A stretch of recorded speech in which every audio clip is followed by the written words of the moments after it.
All right. Howdy, all. Thank you for joining us for another installment of Wild at Work. Appreciate everyone jumping on the call today. Today we have a few guests to introduce. First off, we have Cyndee Watson, the Texas State Coordinator for the Partners Program for the U.S. Fish and Wildlife Service, along with two of her field biologists, Jacob Ogdee and Trent Teinert. And Cyndee will be going over the kind of broad overview of the Partners Program and how landowners can get involved in it. And then Jacob and Trent will be discussing some of the projects that they've participated in on private landscapes. So we do ask that participants remain muted with their cameras off for the remainder of the presentation. If there are any questions you may have, feel free to use the chat function on Zoom.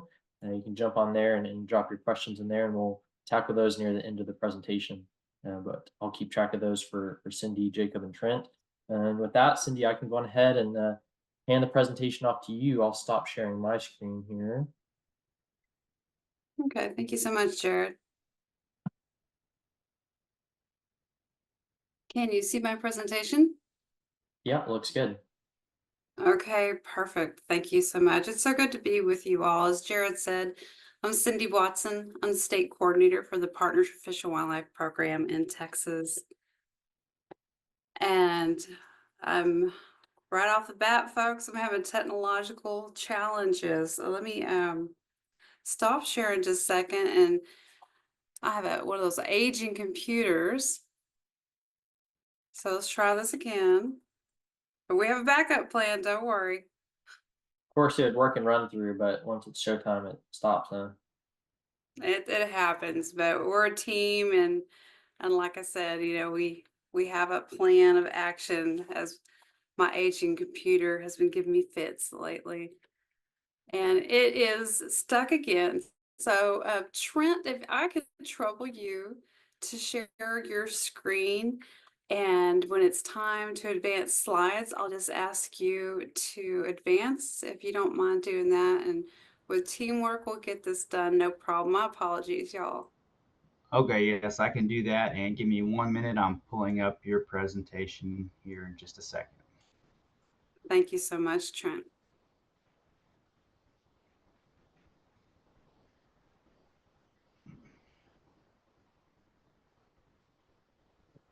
Cyndee, is there anything else you'd like to say about yourself or the Partners Program while Trent's pulling that up? Sure, I'll give y'all a little bit of background about myself. I've been with the Fish and Wildlife Service for 21 plus years and with the Partners for Fish and Wildlife Program for 8 plus years. And I come from a working family. My grandpa farmed cotton, sorghum, and maize in Fisher County. I have an uncle who had cattle, and I have several cousins that have dairy farms near Comanche, Texas. So I come from a working background, and within the Fish and Wildlife Service, our program, the Partners for Fish and Wildlife Program, is truly my home because we are based on voluntary conservation. So now my slide is up. Thank you so much, Trent.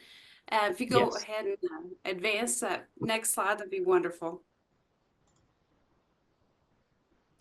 So our mission is to efficiently achieve voluntary habitat restoration on private lands through financial and technical assistance for the benefit of federal trust species. If you'd advance, Trent, that'd be wonderful. So what do? We fund habitat restoration and enhancement projects on private lands. We do quite a bit of brush management for grassland restoration.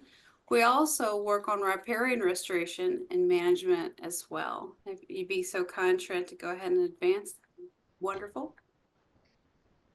Our process is very simple. You reach out and contact us. We set up a site visit. We develop a plan and then a financial agreement, and we complete the work. And it's really just that simple. If you go ahead and advance, Trent.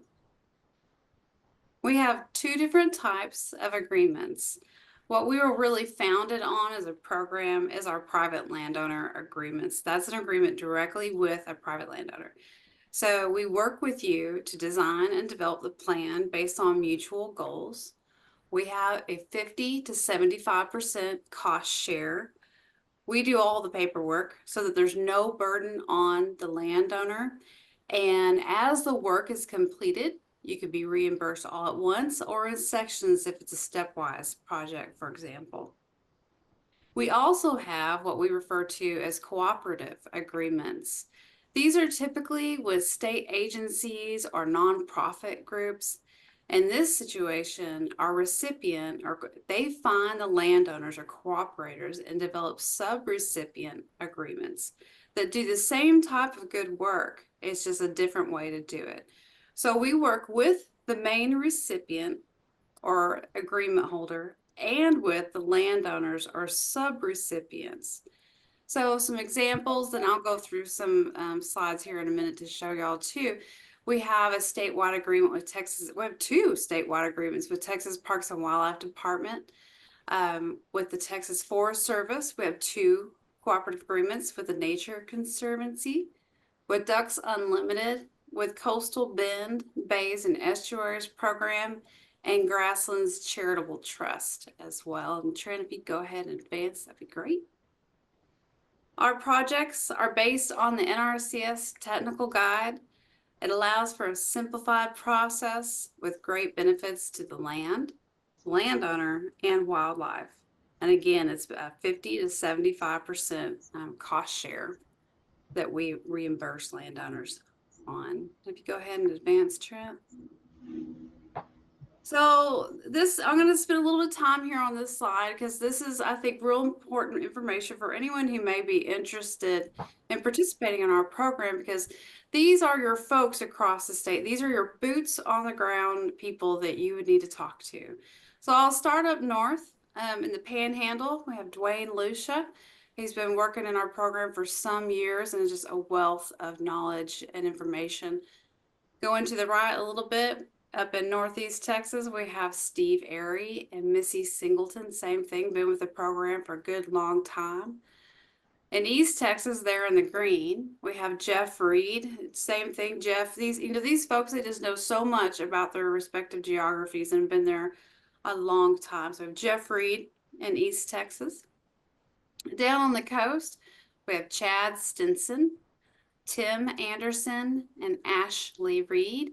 And then last but certainly not least, we have Trent Teinert and Jacob Ogdee from the Central Texas area all the way out to El Paso. They've got a good amount of ground to cover, and they're both kindly on this call with me, and I'm so grateful for that. So, like I said, this is all their contact information and the geographies that they all cover. Trent, if you want to go ahead and advance, that'd be great. So I'm just going to run through a couple slides right here real quick because Trent's going to show y'all a project in the Edwards Plateau, the Texas Hill Country as well. This is just one of some second growth juniper removal that we conducted. There's some skeletons there in the front, but this is a before and after photo. And if you go ahead and advance, Trent. And it just shows how we opened up the area and made it more useful for wildlife and more beneficial overall. Trent, if you go ahead and advance. This is a fun project that we did about, I think it was 6 years ago, out in the Trans-Pecos near Big Bend on Terlingua Creek. We were working on some riparian reforestation, and what we're hoping to do here is to mimic historic habitat conditions and hopefully recreate those gallery forests that you see out there in the Trans-Pecos region. And what ultimately we hope will happen is when we have flash floods and such, it'll help slow down the water velocity so there won't be as much scouring overall. Trent, if you go ahead and advance, I'd be so appreciative.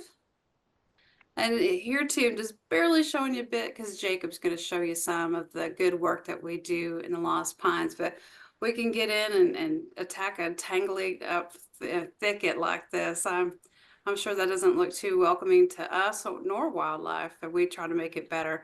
That's all I'll say for this one right here. Like I said, Jacob's going to tell you more here in a moment. And Trent, if you'd go ahead and advance. Up in the high plains, where Dwayne Lucia works, This is a before and after shot, or a comparison shot rather. On the right-hand side, you can see a monoculture of running live oak, and then on the left, you can see a diverse native grassland that's more useful for wildlife overall, grassland birds, mule deer, pronghorn, etc.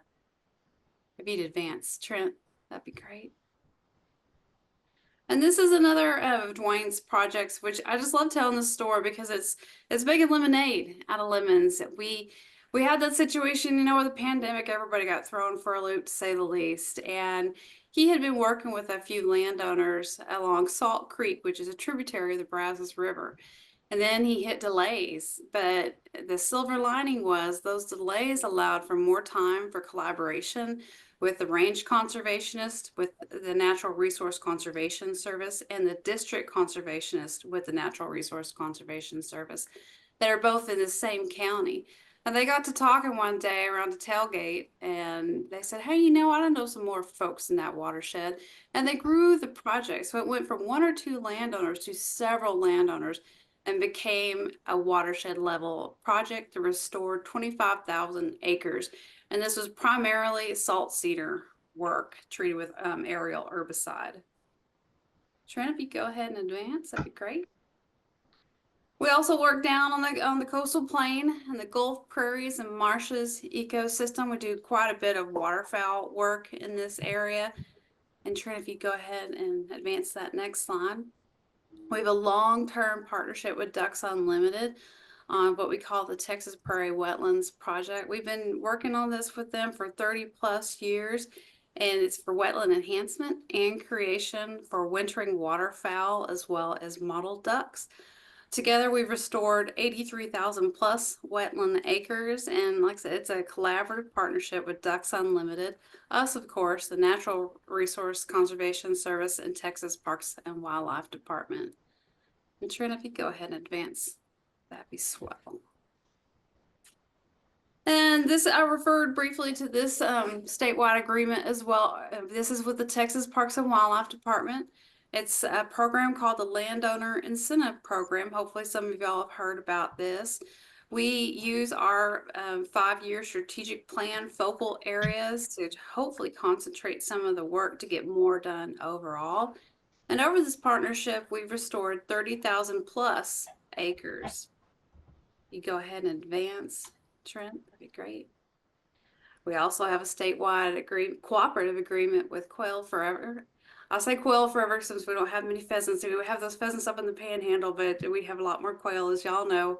So this is just another pathway to get some good conservation on the ground. We do a good bit of brush management for grassland restoration with the good folks at Quail Forever. If you go ahead and advance. And here's 2 more cooperative agreements that we have in East Texas. Jeff Reed is one of our project officers and Missy Singleton is the other. And these 2 are with the Texas Forest Service and with the Longleaf Alliance. And we work to provide ecological improvements to the Neches River and Cypress Basin watersheds. And we shoot for trying to improve at least 4,500 acres annually. If you go ahead and advance, Trent. And this is not the main focus of our program by any means, but we think it's important to educate the next generation of conservationists because we want them to take care of the good work that we're trying to put on the ground for wildlife. So we do fund some outdoor classrooms. We have 2 cooperative agreements. One is with the National Fish and Wildlife Foundation, and another is with Coastal Bend Bays and Estuaries program. So we provide hands-on educational opportunities for kiddos. We work and do outreach with them in the schools, and we try mainly to develop pollinator gardens and demonstration sites as we can. And Trent, if you go ahead and advance. So all this good work ultimately comes down to y'all, the private landowners. We could not do what we do without y'all's cooperation, your willingness to work with us, and having these mutual goals. So if you go ahead and advance one more time. So with that, I thank y'all so much for your time. This is just a general overview But like I said, Jacob and Trent are both with me, and they're going to provide some project-specific examples. And like I said earlier, they're your boots on the ground, and I really wanted y'all to hear from them because I value our team so much, and I just wanted y'all to have the opportunity to get to meet some of them. So thank you so much, Trent. If you could go ahead and stop sharing mine, and then I guess Jared, if do you want to just roll right into Trent's presentation and or save questions till the end, or how would you Yeah, like to let's. proceed? Yeah, I think we can go ahead and Trent can run into his, and if folks have questions, they can throw them in the chat, and we'll get to those near the end. Sounds good. Thank y'all so much. All right, hello. As Cyndee mentioned, my name's Trent Teinert with the U.S. Fish and Wildlife Partners Program. And if you remember the map that Cyndee put up on the screen earlier, I cover from Central Texas to West Texas.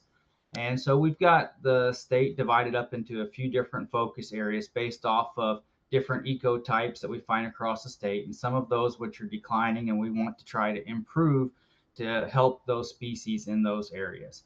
So kind of the two of the bigger focus areas I have are the Edwards Plateau and then the Trans-Pecos and Chihuahuan Desert areas in West Texas.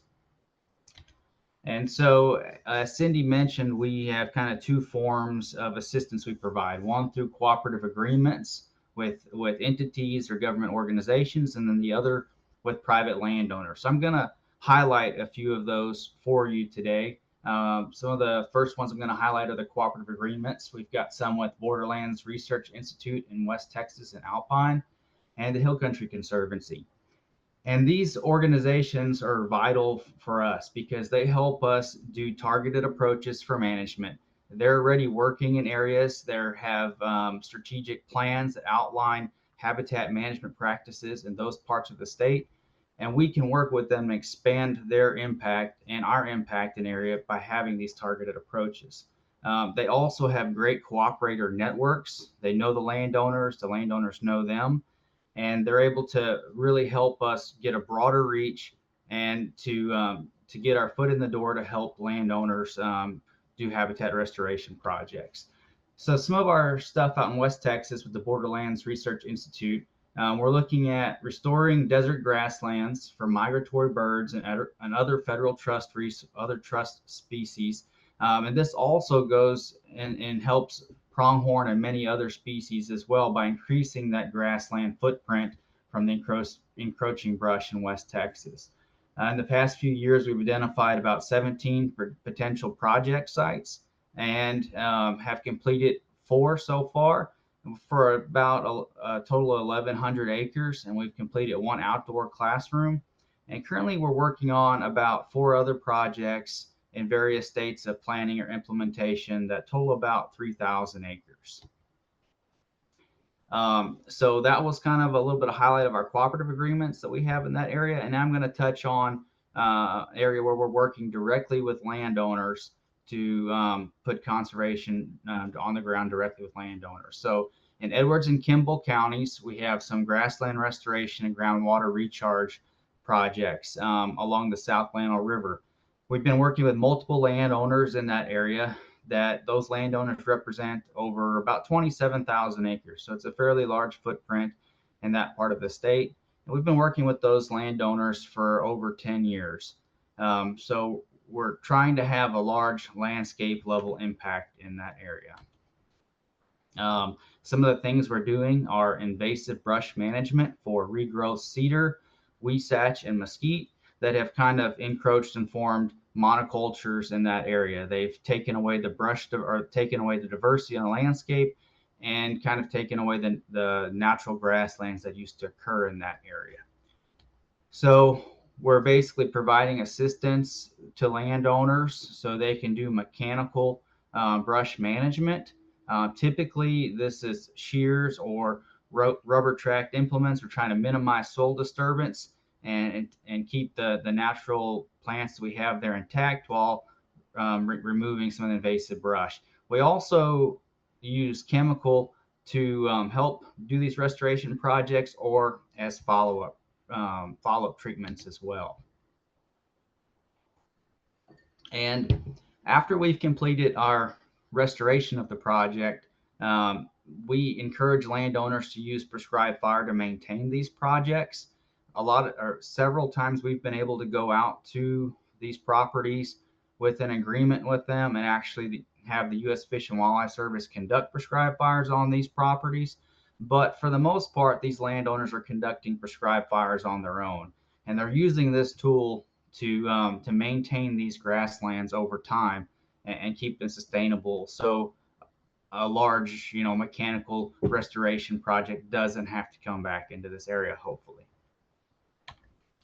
And so some of the results we've had are increased usable space for many grassland dependent species, including monarch butterfly and bobwhite quail. We've had a pretty large impact in this area, and I think we're really getting some large scale landscape level management because of this, and restoring it to some conditions that this country probably hasn't seen in decades. And so some of our other results are increased groundwater recharge and increased habitat for rare species. And I just wanted to show this, share this picture with you. This is just in a riparian area adjacent to an upland site we were working on. And so this is a spring and tributary of the Llano River, which in turn flows downstream and provides water for a lot of ranches downstream, and also a lot of people in urban areas downstream from this area. So by focusing our efforts in some of these critical areas that have a high impact, we can have a reaching impact really far down the watershed for a lot of different people. And just as Cyndee mentioned, I wanted to thank the landowners we work with because they have the vision and the appreciation for conservation on their property and can see that by doing this work, the benefits they're going to have for themselves and their community and the state down the line. And also, Fish and Wildlife can provide financial assistance and technical assistance to these landowners, but it's their hard work that makes this possible. And so once again, thank you to the landowners that we work with. And that's all I have. I think I'm going to pass this off to Jacob, and I believe we can take some questions at the end. All right. Hi, everyone. Okay. Sorry, I don't have my camera on. Let me switch over here.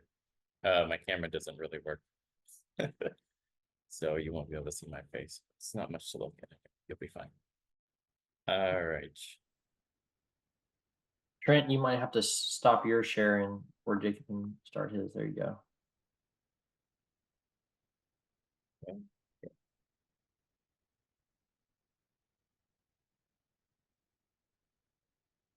There we go.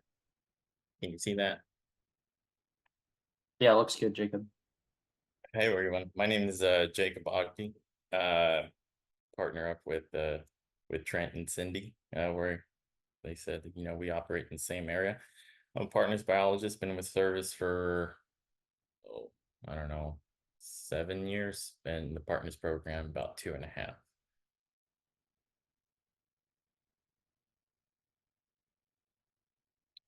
Whoops.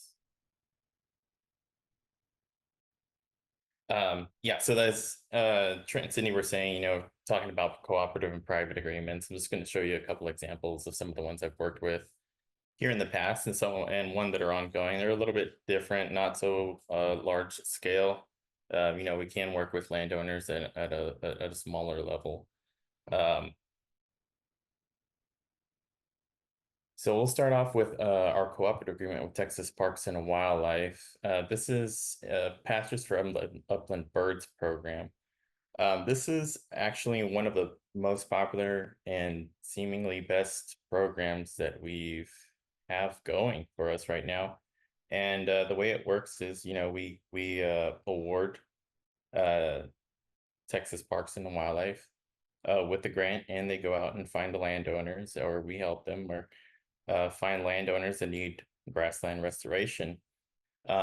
This is a very streamlined agreement, and I think that's why it's also very popular. And TPWD has done a really good job of implementing this at a pretty fast pace. Typically, to qualify for this program, what you need is invasive grasses, and there's really no short of that in a lot of the land that we work on, whether that's KR bluestem, buffalo grass, you know, you name it, something that was probably an improved pasture before. Maybe you want to restore that back to native grassland to get a response for wildlife, whether it's pollinators, quail, or your ungulates. So this is a very popular program, and the way it works is you want to get a hold of your local TPWD biologist, so your county biologist, and if you need help with that, I can help you track who that person might be.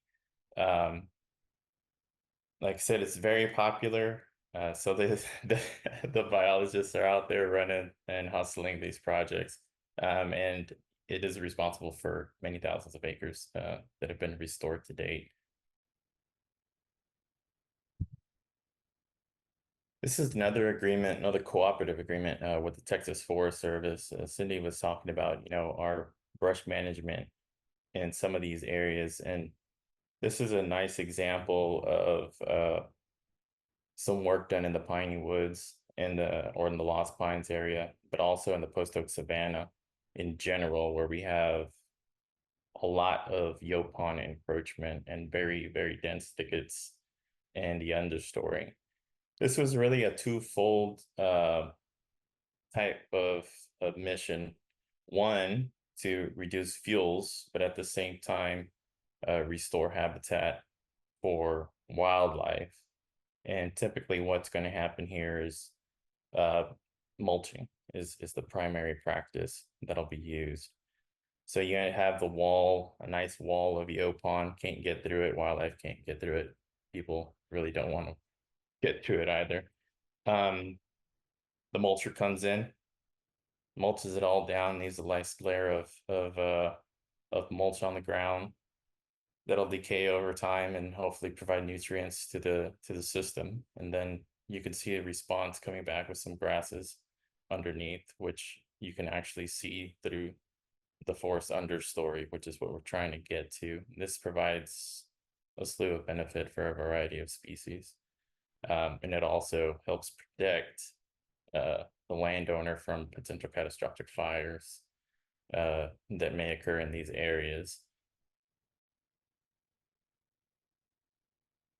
This is a private landowner agreement, just an example of a smaller project.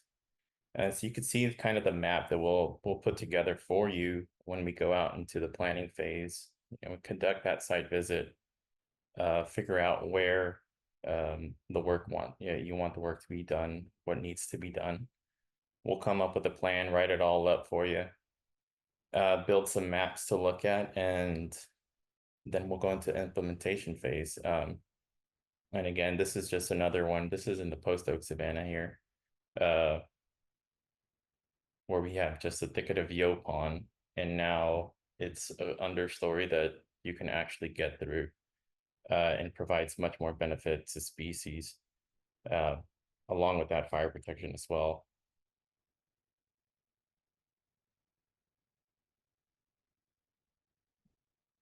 This is a little bit of a different one. This was an erosion control project out in Comal County, New Braunfels specifically.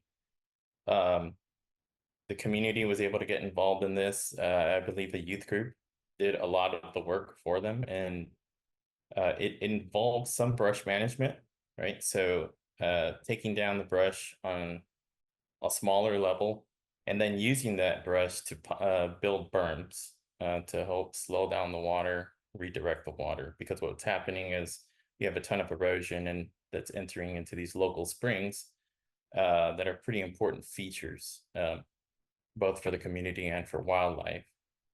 So this is a little bit different one. It was very successful, involved the brush management, using that resource to create the berms, and then replanting with natives to help slow down that erosion even more. And I'll show you one more example of one that's not complete. This is actually a also in Coleman County, New Braunfels, have a very bad erosion problem. So that one picture on the left is just up the stream bank there. So we have a ton of runoff coming through from properties kind of neighboring the creek area. And all that silt and debris is entering into the spring, which you can see there on the right. And this is a very popular area for this community, both for recreation, and it's very important also for the wildlife that lives in there. Right now, this would be the first phase of the project, and to date, right, it's probably about 2 to 3 feet worth of silt buildup here that you can't see in there. But if you try to walk in there, you'll sink, and it's pretty hard to get back out. So the goal is to slow that erosion down and redirect the water with silt fence and gabion fencing in some critical areas away from the springs and into the main reach. That way the force of the water will carry it away as opposed to dumping it directly into these sensitive springs. So you could kind of see the condition that it's in because of all the debris that's getting stuck in there and all the silt that's building up. So this is a project we're really hopeful for. The next phase of the project, hopefully in the future, will be an interesting one, which will include actually cleaning out the silt.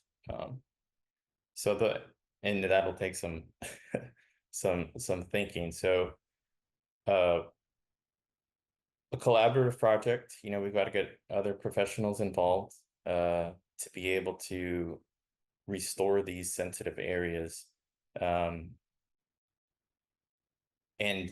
provide that habitat that these species need, and also benefit the community, so that way this area can be restored back to what it was and what they're used to it being, as opposed to what it is now. So this was it's a real community effort, because this is actually a neighborhood. So everyone here is on board with this type of restoration. So it's a little different, interesting, much smaller scale project, nothing like a large scale acreage for brush management or grassland restoration, but still important. Let's see. And yep, that is it. Those are my slides there. So those are a few of the projects. Jared, I'll turn it back over to you and see if we can get some questions.